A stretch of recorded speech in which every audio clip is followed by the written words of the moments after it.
Welcome to the Doom Kitchen. This is not a news show. It's a talk show. We do not give financial, legal, medical, or any kind of advice. We are not responsible for the actions of our listeners. You are responsible for you. If anything offends you, we were only joking. Promise.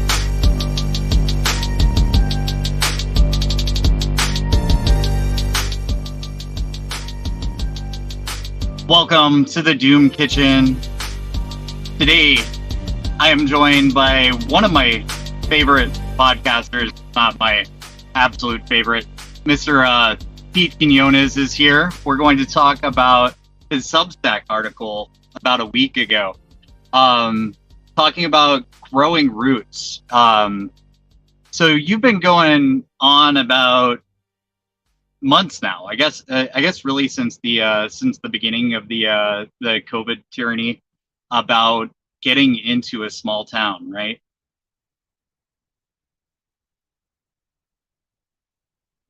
I think your mic's muted. I'm a professional. I started talking about that pretty much. I was talking about it before COVID, but really COVID was the cherry on top, and then when COVID happened, there was like a lot of people panicked, and I embraced agorism for a while, which I don't have a problem with. It's just not a political, it's not a political solution. It's a band-aid. Yeah, and it's also extremely leftist.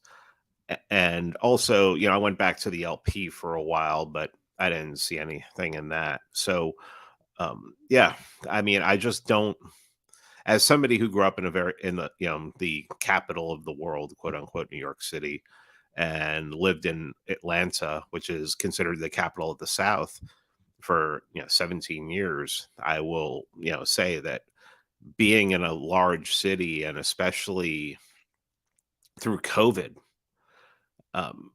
you see how quickly things can deteriorate. And I just made it my goal to get out of there. And I got out of there in the middle of August, and middle of August 2021, and haven't looked back. And now I've bought a house in a very small town and just settling down. I've said that I was laying in the bedroom the other day, and I said, most likely, if things go well, this room and my wife's face will be the last thing that I see before I leave this earth. So, yeah, it's pretty much where I'm at now. That's really beautiful. I mean, it sounds dark, but it also, that's what you want, right? And my grandmother died a little over a year ago, and we've had this house in our family since my grandfather built it. But I saw that article, and what really hit me about it was talking about people, selling the farm and everything. And the way her will was written, I think it's divided by 10. So it's, it's everybody's getting a little piece. So it's kind of got to be let go, or somebody's got to buy it out. And I just bought a house, and I was thinking, maybe I could buy that house instead.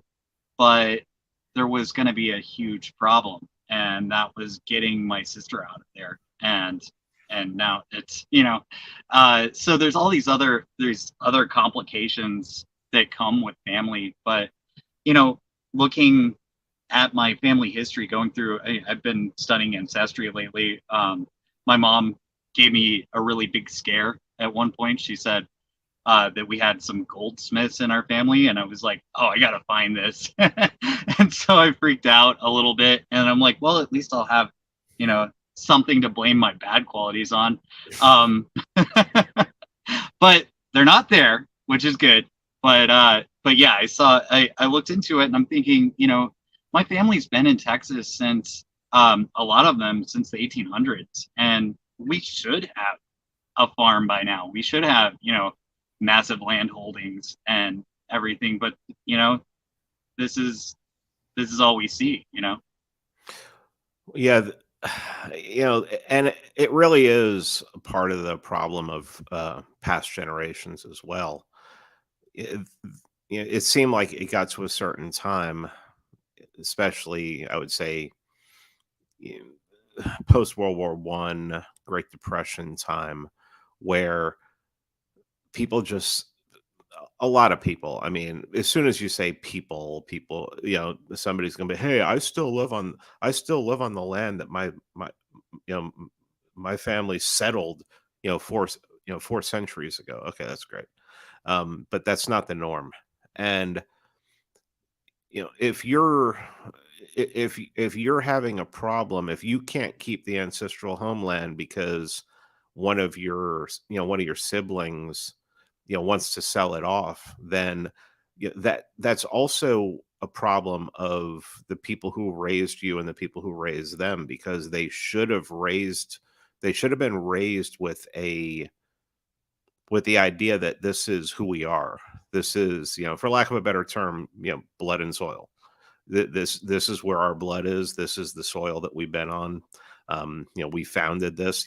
There was my ex-wife's dad bought a house bought a farm up in Indiana, and when I was driving through that section of Indiana, I could tell that I was asking about these blue placards that were in the front of properties, and apparently that was marked off and showed that the people who live there, their families settled that land. They homesteaded that land. They were the original. If you don't, who cares about Indians anyway? But that's something that's just not the norm anymore. And I think that if people really started caring about that, when you listen to like Mike from Imperium Press was on my show, he was talking about the book The Ancient City, where they were really into ancestor veneration, and they would never want to get rid of their land because that's where their ancestors were buried.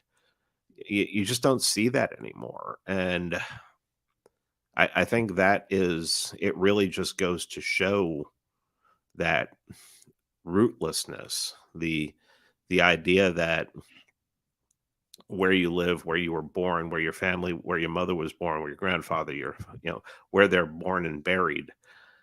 John Harris talked on my show about how it used to be that people went to church and they got dressed up in their Sunday best, and when they were walking through the front door, they could look over and see the cemetery, and that's where their relatives were buried. That's where their ancestors were buried. And it gave them a sense of, this isn't all that there is. And things like that tie us to one place. Being tied to one place and being able to put down roots gives us strength. And my family had that for a long time in Puerto Rico, and it was lost in the last generation. I mean, we had a huge piece of land that had a waterfall on it. I mean, it was gorgeous. And my grandmother lost it, and she went and started selling it off, and I mean, no sense of who you are and where you came from and who your people are. And I think that what we see, kids gravitating towards, modernity and pornography and LGBT issues and trans issues. I don't think you would see that I think a lot of the blame for that has to go to the parents who just didn't grow them up and, raise them in a way. I know someone who says, his 8-year-old doesn't know what a lesbian is or a gay person. And the first thing that a lot of people will say that have embraced modernity is, well, you're just not getting that person ready. You're not getting that kid ready for the real world. Well, do they really need to know that? Do they really need that explained to them? How say, wait a minute, well, they start asking about the birds and the bees. Now they're asking about the birds and, the gay birds and the bees. Do they really need to know that right now when they're 8 years old, when they're 7 years old? I knew what a gay person was when I was 7 or 8 years old. It didn't make me any better. It didn't prepare me anymore for life. So I think putting down roots and family, and as somebody whose family has completely deracinated and um, you know left everything behind. I still have relatives in Pennsylvania who've been living on the same land for a really, really, really long time.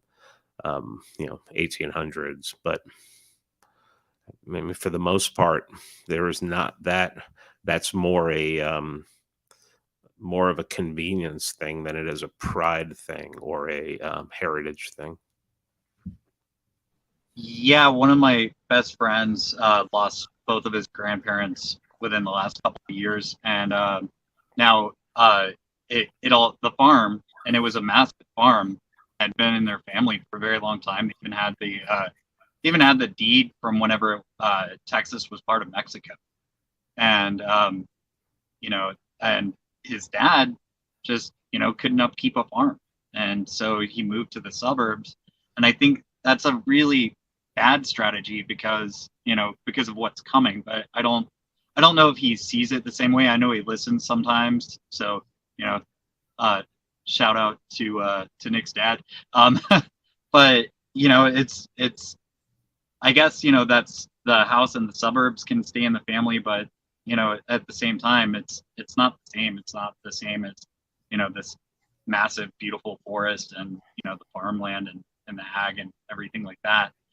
And yeah, I can see how losing touch with family has really affected our society. I mean, this is why rootlessness is encouraged, and I've been big time guilty of this. I started traveling in my 20s, and really, I've never stopped. I'm a truck driver right now, and I'm on the road. I kind of thrive on the road, and I really see myself that way. But I also realized that at the end of the day, no matter how much I do and how much I drive, whenever I get back to my house, it's an empty house. Well, yeah, but we're going to need people who do what you do until we, figure out a way to get get things off of planes and off of planes and trains and things like ships and things like that, and get them to where they need to go on the local area in a local area. Um, uh, one of the big problems is just basically our minds are just painted green with money, and we it's seen as impressive. It's seen as that you've made it, that if you have um you know the more commas you have in your bank account. And I think that one of the main problems that we see is that as soon as people are waiting to inherit their family land so that they can sell it, it's not a thought that hey, I'm going to move on to that land. And there are circumstances, if you're the last ancestor and you're a female and you're in your 60s or 70s and you just can't take care of property anymore. I mean, really, that's a tough one. A lot of people are driven out of areas, whether by blight, whether by um, malevolent forces being pushed, um, into areas to change the demographics where you just don't want to stay anymore. And or the government just steps in and takes it, whether it be taxes, whatever it may be. But for the most part, those are just that's not the rule. That's the exception. So why do people get rid of the ancestral home? Well, you may have someone who had 5 kids and they're leaving when they shuffle off. They leave the land to 5 kids, and the 4 of them want to keep it. 3 of them want to keep it. 2 of them want to sell it, and the 3 who want to keep it may not be able to buy out the other 2, so they're forced to sell it. But the idea that, you know, the idea was put into people's heads really in the boomer generation that all of your wealth is in your house. As soon as you accept the fact that all of your wealth is in your house, well then when I need money, what am I going to do? Yeah, I mean, smart person might take out like a an equity loan or something like that and keep it. But I mean, if I know people who I know people who bought houses for $75,000 in the 80s, and then the 2004 rolls around and people are offering them $400,000 for it. And the house is already paid off, so it's all just profit. And what do? You may want to keep that and keep it in the family, but that's really tempting, especially if you're getting older and say you want to, another thing about that situation is a lot of times these are people who've moved to the suburbs. So these houses are right on top of each other. They're postage stamps. They could be less than a quarter of an acre. Well, is that an ancestral home? I mean, I guess it could be, but it's on a street, it's on a cul-de-sac. It's, unless the people around there have gathered for a common cause or something like that. There's really no roots. That's rootlessness because there are no roots. There's nothing really keeping you there. So, what happens? People just chase the dollar. And we've been taught that when you accept that all the wealth is in someone's home, the kids are just waiting for the parents to die or the parents to move out of there and sell it so that they can get their piece of it. And it's like I said in the article, it doesn't matter if like the family cemetery is on there. Like somebody who really has, who really wants the money but really still is struggling with it, may be like, well, put something in escrow that the cemetery stays there in perpetuity. They may be buried there, set it up so that they can still use that as a family cemetery to come back to. They get offered enough money. It's just some tombstones to kick over. And the fact that, I used to be a libertarian. And one of the main things that libertarians will tell you, and they can argue, oh, it's all about private property rights. Okay. But they will tell you that if we can just get the economics right, we can solve a lot of the world's problems. The problem with getting the economics right is that, first of all, the anarcho-capitalists basically want globalism. No borders, all borders are private and everything. Well, now you've just opened as a free market on labor. Labor should be able to travel anywhere. But also, there is an argument that the richer a society gets, the more depraved it gets. I mean, look at the depravity of some of the richest people that we have now. And they will just jump at a chance to go to Epstein's Island. Even if they don't know what's happening when they get there, they know what's happening. You don't see anybody running from it and telling what they're seeing. You didn't see anybody do that. So if everything is based upon economics, good economics will solve everything. If we have good money, if we have gold-backed money, if we have Bitcoin, whatever. Well, I mean, selling that family farm is more in line with, the spirit of that age where everything is about money. So, I mean,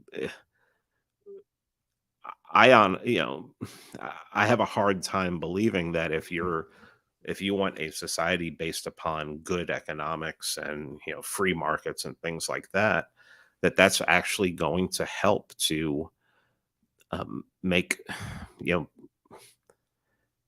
help people to understand that they need to put down roots in order for there to be order in the world. No, to me, that just makes it seem like people will become more worried about how many commas are in their bank account and will be more concerned about what zip code they live in.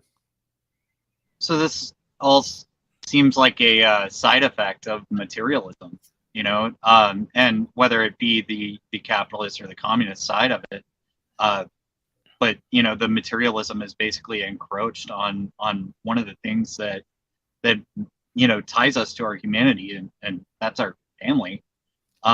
So people want new houses. They don't want some old farmhouse. They want something that where all the appliances work. And now, I'm not even going to get into how the appliances are all networked into the Wi-Fi and all the bells and whistles that are coming with that, and the ridiculousness that they want from us. And we can speak to that a little bit later, because I did want to bring up the 15-minute cities at some point. But yeah, this so materialism has caused us to lose touch with our roots. Yeah. No, I mean, I'm not worried about the 15-minute cities, of course, because I'm not going to fall for that. And people who want to fall for it, then I mean, I can't argue with them. But the problem is that eventually that's going to come for everyone. 15-minute cities cannot exist without farms, without access to food. And if things get bad enough, I mean, right now people out where I live, they're leaving us alone. The now where I live, the Koch brothers have, the Kochs have, I mean, one of them's gone, but they've definitely have a monopoly on like the chicken business here. Pretty much everyone who has a chicken house is in business with the Kochs. And you talk to some people, I'm close with somebody who has a chicken house, and it's just complaint after complaint, just the kind of you basically went into business with the devil. But it's a business still. I've worked out how much you can make doing having a chicken house, and it's a good amount of money. I mean, after the overhead and everything, the more you have, the more, if you have a few, it's going to be better. But getting back to these 15-minute cities, they are going to be completely reliant upon food being imported. Well, that means that the people that are responsible for feeding them more pressure is going to be put upon them, and they're going to be hit more by the long arm of, the government, and, it's easy to say, oh, well, just end the government. Yeah, Ben there made that stupid fucking argument where you just sound like an idiot, but you get to be moral, and you get to ride around on the highest horse in the land because you're so right. But no,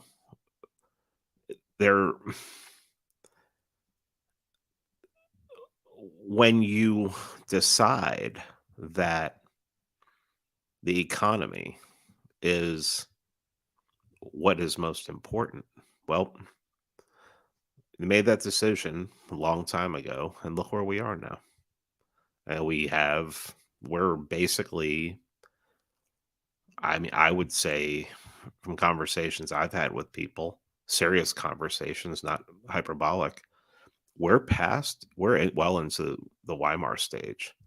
And it's a lot worse because we have social media, so everybody can see what's happening.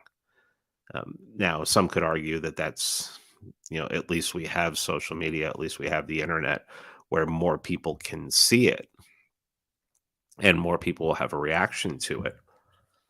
But you can have reactions to it in local areas, and you can do as much as you can to mitigate loss. But eventually that stuff starts coming for you.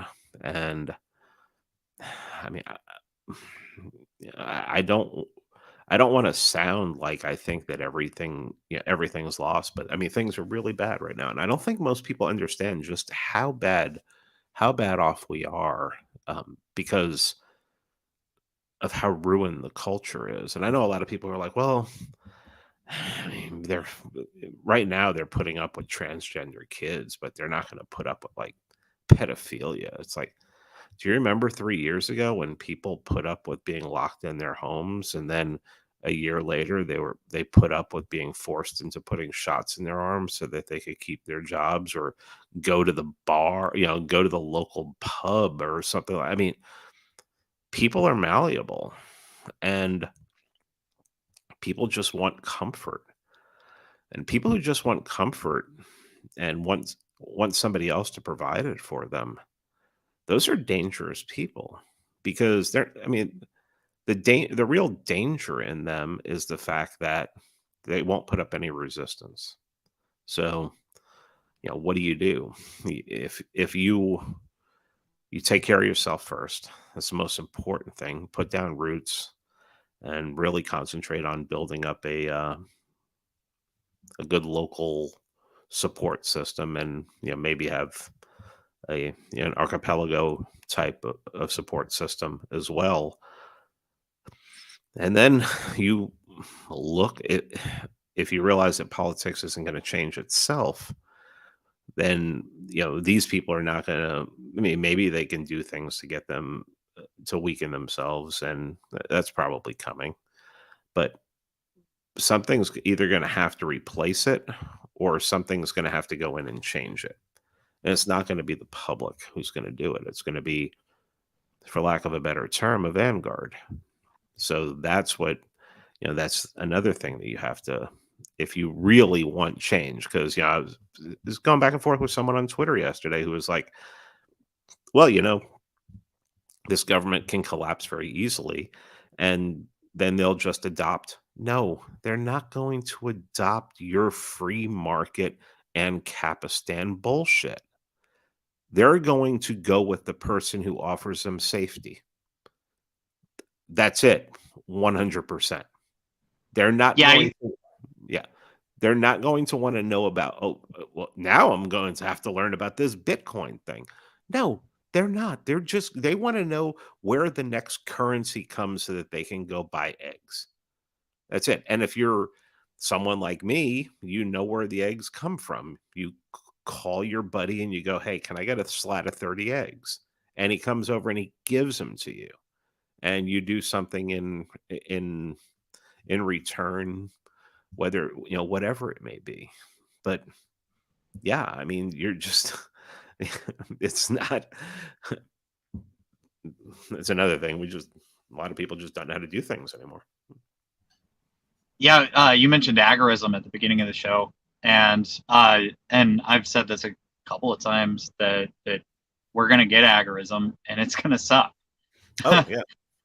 And all these free market people are thinking that, hey, whenever everything collapses, because we are poised for an economic collapse, the way that they've printed money, but it seems like that they're going to be able to sustain band-aiding it. I don't know how the hell they're doing it even at this point, but it seems like if everybody lives in a certain amount of luxury, that they don't take notice to this stuff, and of course, people that listen to your show are awake to this situation, but for the most part, the general people out here haven't really started suffering yet. They'll complain about the price of eggs or meat or whatever else, but they're not really suffering yet. And go ahead. Well, I mean, I used to think that Aaron from Timeline Earth used to say all the time, well, we're not having uprisings because people aren't hungry yet. I don't know if that'll do it. I mean, I don't know what's it's going to take. And you don't really want an uprising because they normally don't work out really well. But what I see is like the most dangerous thing, and this is, and I can say this because I have a documentary on Amazon where it's all about morality. And it's like, well, whose morality? If you look out at the politics and you decide, because the people who are in charge, who have been in charge, are, according to you, immoral and do immoral things. Therefore, politics is immoral. Therefore, I'm not going to do anything to, um, all I'm going to do is complain about it. I'm going to be the most moral person so I can brag about how moral I am. I mean, well, what, you're not doing it. What are you waiting for? What do you, it's like, oh, well, I mean, I can't get in politics. Politics is immoral. It's like, pick up the gun. There's a gun standing right there while you're being attacked, and you could just pick it up and start shooting back. And it's called political power. Is it going to be easy? No. There's entrenched interest that will try to destroy you, but they're going to try to destroy you anyway.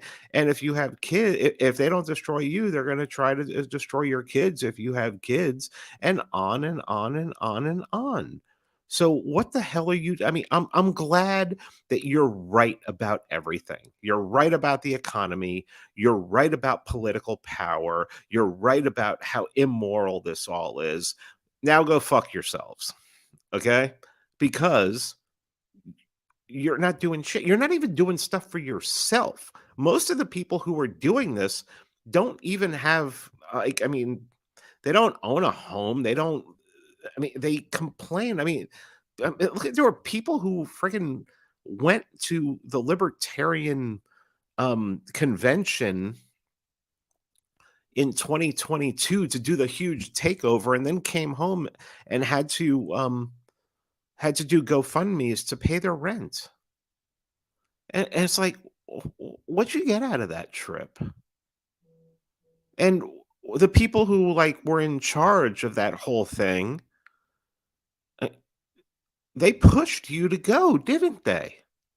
They said you need to go there so you can make a difference. Okay, what difference?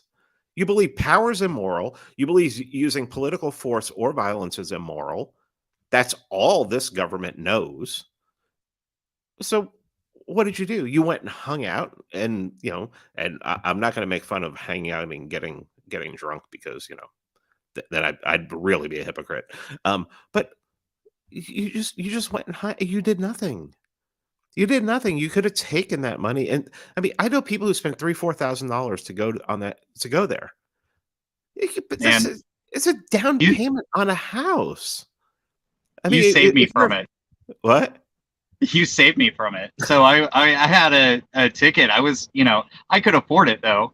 And I wasn't spending as much as those guys did. I hadn't picked up a hotel yet, luckily. Uh, but um, but yeah, I was gonna go to that, and then I saw that you were going to Childerberg, and I'm like, I want to hang out with Pete. And then I saw. I mean, I saw basically the Libertarian Party accomplish, or well, the Mises Caucus accomplished getting a hold of the Libertarian Party, and proceeds to do what with it? I don't know. It's a little better, but I mean, I it's mean, not as embarrassing as it used to be, but it's still embarrassing. well, it's like I say. Okay, so sure, the messaging coming from the Libertarian Party might be better, and it may be fantastic on Twitter, but their whole goal is recruitment. They want numbers because apparently they believe in democracy. Um, but the problem is nobody pays. Nobody except other libertarians pays attention to good libertarian messaging on Twitter. Right wing, Hoppian libertarian messaging on Twitter. No, they pay attention to the people who call themselves libertarians, who are talking about trans rights and gay rights and talking about MAP and talking about age of consent. That's what pulls. That's what people. You could talk everything about how you have the greatest political philosophy of all time that won't use power to institute it, which to me is the most immoral fucking thing I've ever heard in my life. You actually think you could save people's lives, but you won't use power to fucking implement it. Okay, great. Um, all these people that you want to recruit see is, and I'm talking about normies, conservatives, people who aren't autistic, okay? People who can be actually leaders, people who can actually talk to people, people who can, have a conversation with people without creeping them out. Um, all they see is this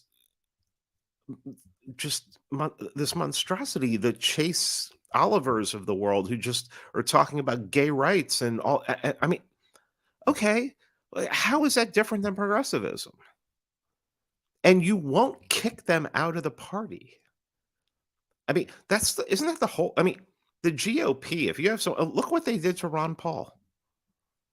But I know people who like went to the convention in 2012 as Ron Paul delegates, and they were told, "Nah, you're no, you, you either vote for who we tell you to vote for, or you're not voting." Why? So Because it's party leadership. And if you're going to run the party like you run your caucus, which is top down, then you say, No, no, we don't want you here. Here's your $25 back. Here's your lifetime membership back. But if you're hemorrhaging money, well, there's a problem too. I can't believe I'm trying to help them. I just, at this point, it's like, why? It's like, why? I mean, yeah, because I really like so many people who are libertarians. That's probably why. I mean, I really like them as people. It's just like, come on. Come on. What are you doing? I mean, I could understand still going to like libertarian events for like the social thing if you really like some of the people there to hang out with them. But it's like for accomplishments, I mean, I don't know. I mean, I don't know. yeah, all that energy seems like it just gets wasted. But at the same time, there's people that are doing great stuff. I mean, Ron Paul's still doing great stuff after all this time. Not that he has any political power, but of course, Lou Rockwell coming out with awesome articles and curating uh, great articles from other people. So, I mean, there is good things that still come from it, but it's not Yeah, coming from well, the party and it's what are not you coming what are from you the caucus. describing? You're describing people who are culturally right wing. Exactly, exactly. The only people that I would listen to anyway out of that group. I'm Yeah. not listening to Chase Oliver or Catherine Berzinko or whatever her name is. Not hanging out with those people. I want nothing to do with those people. Yeah. I mean, Um, hey, what's up? I was John Carter, who's in our in the Pete Quinones show Telegram group, says, "I took my grandma to the church she grew up in this Sunday. My father, grandmother, great grandfather, and two previous generations are buried there, along with untold cousins. I can't leave this place. When my mother can't keep up with her acreage, my family will move there and build a new small house for her, or if we have enough children, to warrant a larger one for us." I mean, I mean, I love that. I mean, it's amazing, but I mean, it's the exception now.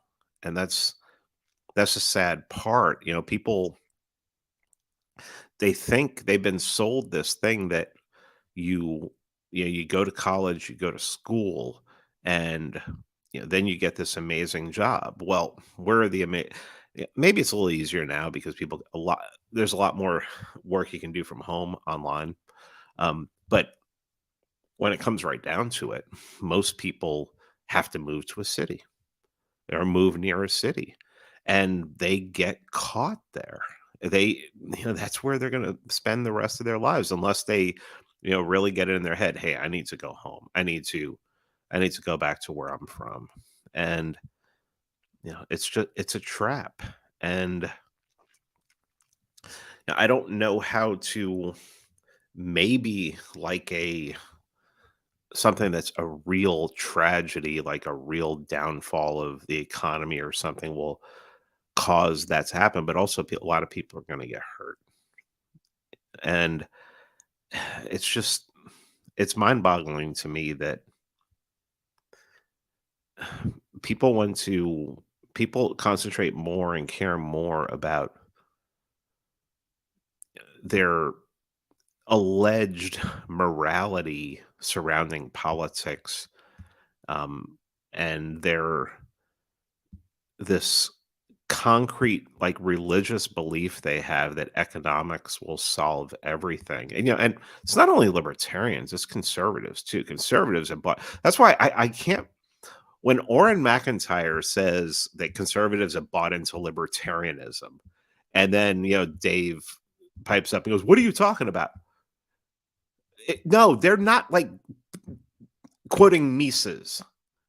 The whole spirit of this Judeo fucking libertarian thing where all that matters is money is what we're talking about. This fucking bullshit where where line goes up is all that matters. No, line goes up isn't all that matters. The only line going up that matters is like how many kids white people are having now. That's really the only fucking line that I even care about anymore. And it's too late for me, but I'll fucking preach it, preach it from the freaking mountaintops. Yeah, it seems like that has become a real issue. It was something that if you told me that this was going to be something 5 years ago, even, I would have never believed that. But the open borders and everything else that has led to this, it's really crazy, And the fact that people like went through 2020 and they just kept on the same friggin' message. It's like, well, people just want freedom. If you just tell them about freedom, they want freedom. No, they fucking don't. Were you paying attention at all? Oh, Yeah. man. It's once you see it,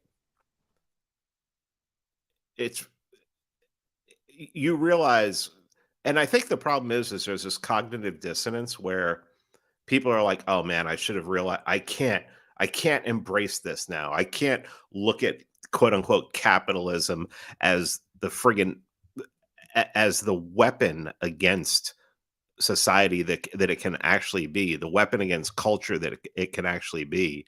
And then now someone's going to scream, "What do you mean by capitalism?" I don't give a fuck. Marx's definition or Mises' definition, I don't care. It's all fucking bullshit. Okay? It's all fucking bullshit. It's all line go up. It's all usury. It's all, I mean, that's all it is. It's keeping you enslaved to people who hate you, people who will send you to war for no, and be happy about it and celebrate it. It's just, and I think that there are so many people who are like right on the precipice of just like taking that step over. That's why I won't stop talking about this. And people are like, "Well, stop talking to libertarians. Why do you want?" It's because I know so many of them, and I know so many of them are really smart. And if we had them on our side, it would be, it would help the vanguard a lot. Um, I'm not going to stop. They're refusing to see it, probably more out of an identity, because they don't have an identity because of the deracination and the rootlessness we've been talking about. This has become their identity. They have an in-group and they don't want to get rid of that in-group and start making new friends. And I mean, I just don't know. It's it's once you see just how damaging this all, I mean, it's fucking usury, man. I'm not going to give up on that. Once you start reading about the history of usury and the way it's used, and and how banks could make money if you just pay them fees every month to keep the money there instead of charging usury, or would charge you like a set amount or something. Or if you just taught people how to save money instead of instead of borrowing it. I mean, I'm it's such a friggin' nightmare. And then when you realize where it all comes from, you're like, "Oh fuck," now people think I'm a racist piece of shit. Well, no, where did it come from? And they're not a race anyway, so. Yeah, I was thinking about the Civil War, and afterwards there's dead people on both sides. tons and tons of land, just everywhere. Who came in and bought all that up?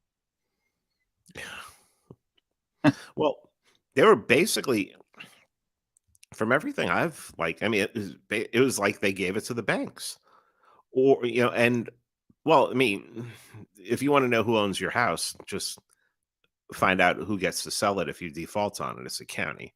Whatever county you live in basically has control of your house.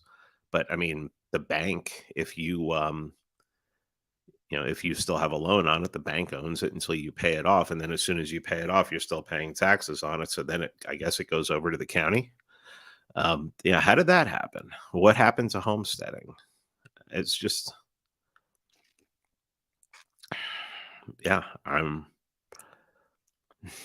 know, it seems that we've just accepted that because we're allowed to see a level of wealth and we're allowed to strive towards it and try to embrace it and that some of us actually achieve it, that is like what is all good about the world, where most of the people who achieve incredible amounts of wealth become completely deracinated from who they are, where they came from, and you know, who their family was, who their blood was. So yeah, it seems like that there's a very high price to chasing money, and it seems like it also takes away from a person's humanity. I was going to ask you about what you think about what's going on in South Africa. Not that it's a new thing; it's just something that's gotten a little warmer. Well, I mean, if you know the history of South Africa, you know that it was based, the structure that it's in under now was set up by the Rothschilds and the Oppenheimers to go in there and basically strip out all the minerals from it. And we have a couple centuries of, I think it's 3 or 4 centuries of white Europeans moving there and putting down roots, becoming Afrikaners. I've spoken to Afrikaners on my show who say the reason they won't leave is because if they leave, they stop being an Afrikaner, and Afrikaner is going to, that's an identity. That's their blood. That's their blood and soil. So, then I think you witnessed is with the downfall of apartheid and the raising up of Mandela and multiculturalism is you have and the African National Congress, you have a low IQ, high time preference group of people ruling over a high IQ, low time preference group of people. And they blame them for, people are like, oh, we need to take the farms back. You weren't using those farms. White people went there and started farming. They didn't know how to farm. What are you talking about? I mean, it's as ridiculous as some of the stuff they talk about here when they talk about, the settlers coming here and everything. And they talk about the noble savage. And it's no noble savage. People were murdering each other for centuries, probably, a couple millennia. So you look at South Africa and you see that a dangerous group led by probably higher IQ people who are in bed with international figures who are seeking to basically lord it over the white people who they see had kept them as slaves during apartheid. Well, I mean, how's that going to work? It's almost like a country that imports like a whole millions of people as slaves and then enslave them for like 400 years or 300 years. And then when they finally free them, instead of paying to relocate these people somewhere else because them and their descendants are going to be really pissed for what happened to them, you let them stay among you. Yeah, that just doesn't seem like it was like these are really good ideas at all. It seems intentional, and also, with them going for the farms, it reminds me of what happened with the kulaks, and they were going after their farms. Eventually, everybody starved, and Mandela was a communist. I mean, everybody knows this. Mandela was he was a terrorist communist. Everyone knows this. His whole rehabilitation into this man of peace, a Pope John Paul the second slash Gandhi, who was another scumbag, y- is just it's just myth making. I mean, he was a scumbag, but what can you do? yeah, it's really sad situation for them there. And I hope that they're able to keep it, but it seems like that one of the things that they have to hire private security just in order to have their own homes. Well, And yeah, could I that thought. be us eventually? Unfortunately, it could be. Yeah, in 2021, when the real uprising started, I was just shocked because I don't know.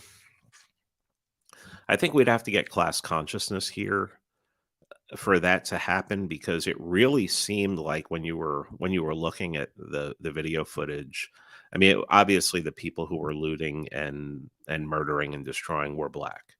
But the people that I saw fighting against them, like picking up arms and and basically going into firefights with them, were black and white.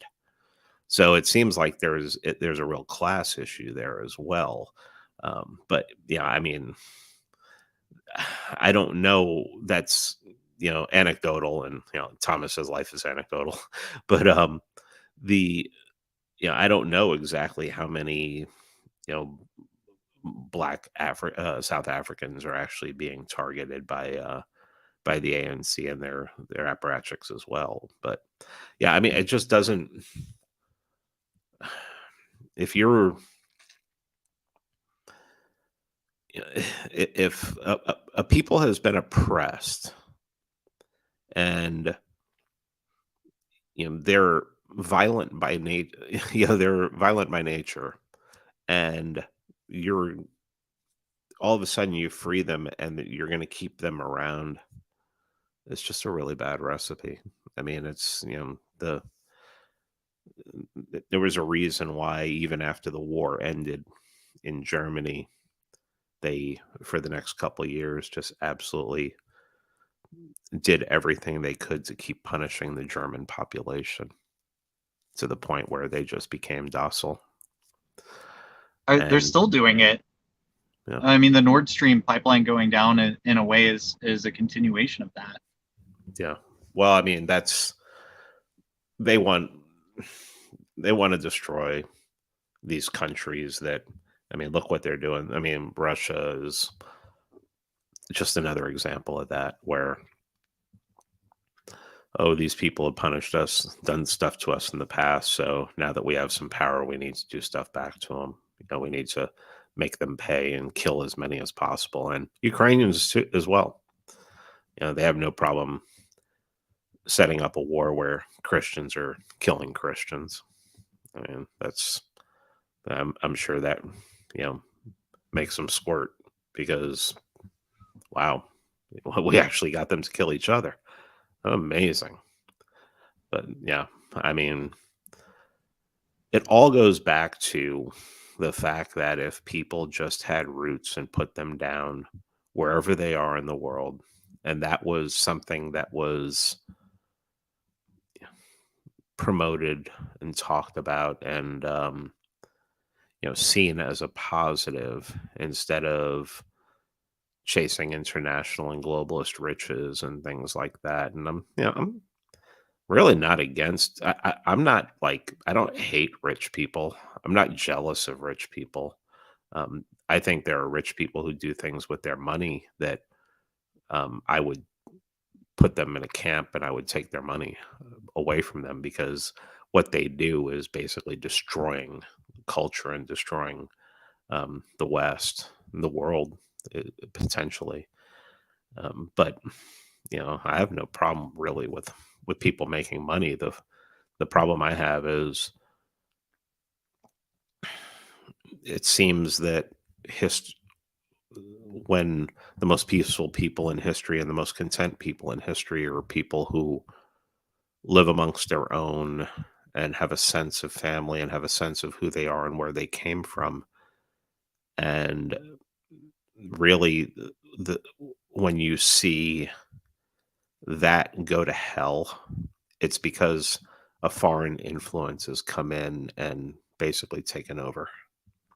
And I think that's what we see here, and it's been over 100 years now that probably starting with 1913. We've seen that influence just grow and grow and grow and grow and really take power after World War II, and has been lording it over us ever since, and especially since the fall of the Soviet Union too. Yeah, I mean it's the story of the last century. I'm gonna let you get going here. Before that, I just wanted to get your quick take on the Jason Aldean song that has the libtards losing their mind. They act as if he called for TND. Well, I mean, that probably would have warranted if he did, that probably would have warranted the reaction. But